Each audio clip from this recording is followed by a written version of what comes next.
All right, sports fans, how's everybody out there doing?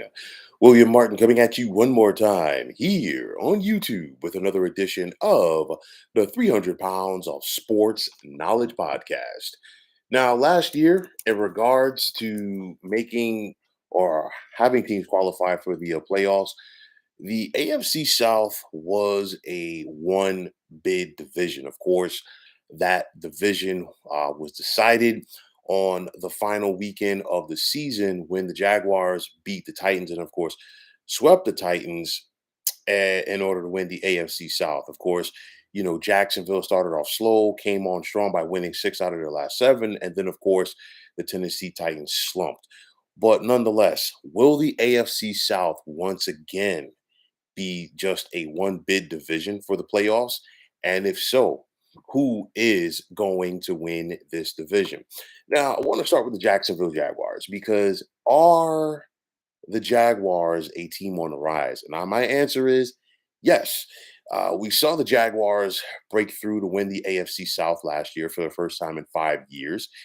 And on top of that, they won an epic playoff game in their comeback at home against the Chargers before putting a supreme scare and the eventual Super Bowl champion Kansas City Chiefs in the divisional round. Now for Jacksonville and head coach Doug Peterson, will they be able to build off of that? You've got a young stud at quarterback in Trevor Lawrence, and he continues to get better. And then on top of that, you got a quarterback guru to rely on if you're Trevor Lawrence and head coach Doug Peterson. And credit to the Jaguars, they've done a solid job as far as putting talent around the young Trevor Lawrence at the skill positions.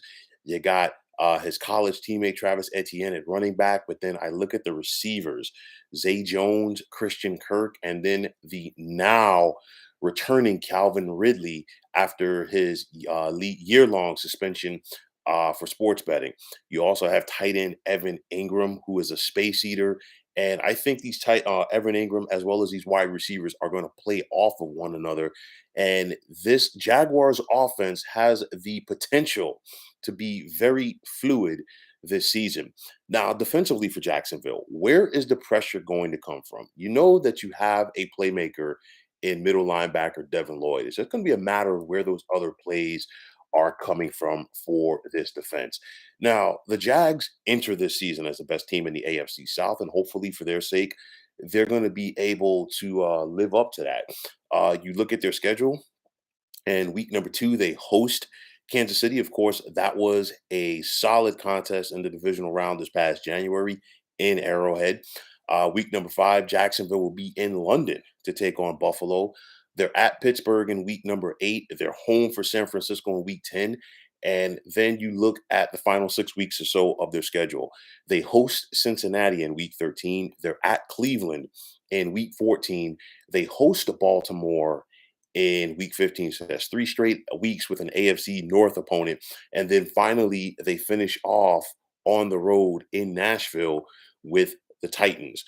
Now, you look at the Houston Texans, and this is an organization that is in need of stability. And I say that because they've had four different head coaches over the last 3 years. That is not, something that I slipped up on. That is a fact. But now it looks like the Texans are finally going to have some stability as they bring in former San Francisco 49ers defensive coordinator and, of course, former Texans linebacker, D'Amico Ryans, to be the new head coach in Houston. Now, what did D'Amico Ryans do? He had two first round picks, and he traded up to get the stud linebacker out of Alabama and Will Anderson. And of course, you used your first round pick on Ohio State quarterback CJ Stroud. So these are going to be your building blocks going forward.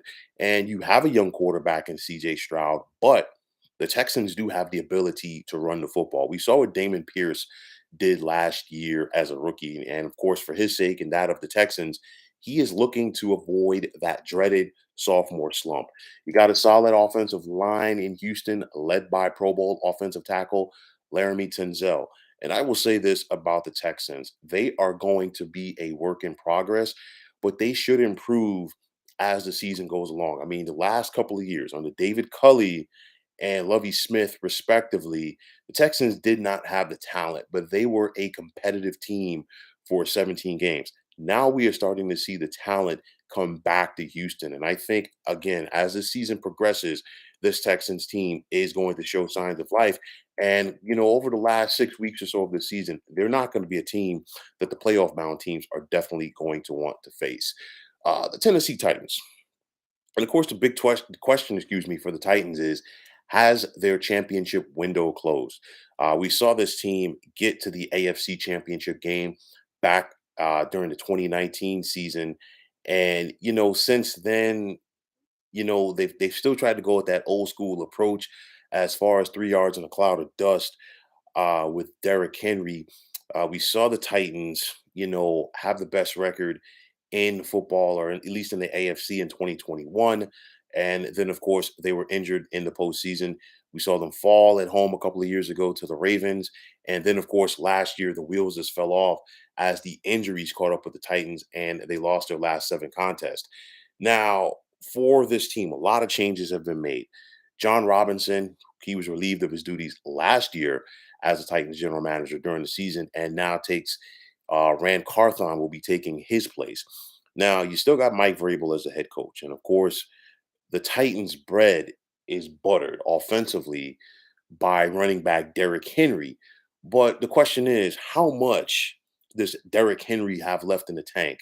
He's 29 years of age, which is ancient for a running back. And you think about it, he's had more than 300 carries in 3 out of the last 4 years. And I've said this for the last couple of years. At some point, the other shoe is going to drop.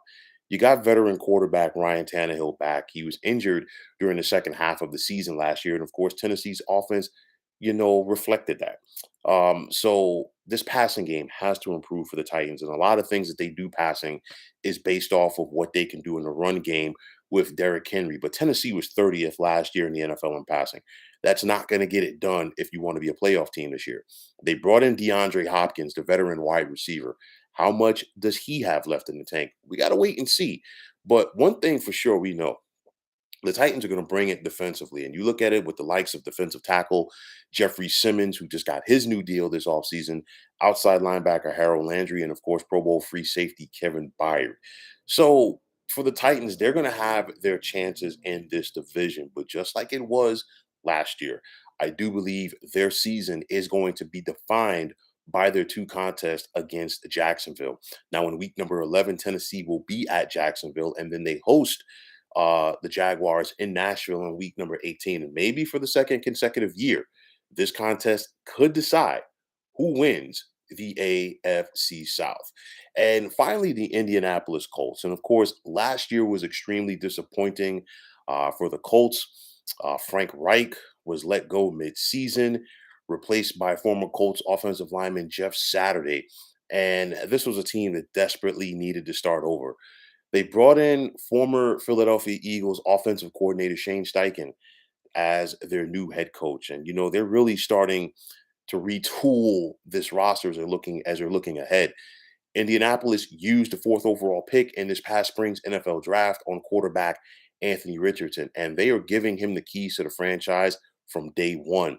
Now, in watching Richardson at Florida, and I think the same case can be made right now, he's very raw, but this is the direction of the current NFL, as a new head coach really doesn't have a long time to, gingerly bring along the young quarterback. He's got to go out there and see what he has in him right away. And I can tell you the talent is there, but they just have to find a way to cultivate it in the right manner. Now, you think about the Colts and you think about their running game the last couple of years with Jonathan Taylor. I don't see a scenario, and I could be wrong here. I don't see a scenario where Jonathan Taylor ever plays for the Colts again. But are they going to trade him and get it out of the way and move on and get some picks and build towards the future? I'm not sure. You still got wide receiver Michael Pittman Jr., who is a solid young wide receiver that could develop with Richardson. And you got a good offensive line that includes Pro Bowl guard Quentin Nelson and Pro Bowl center Ryan Kelly.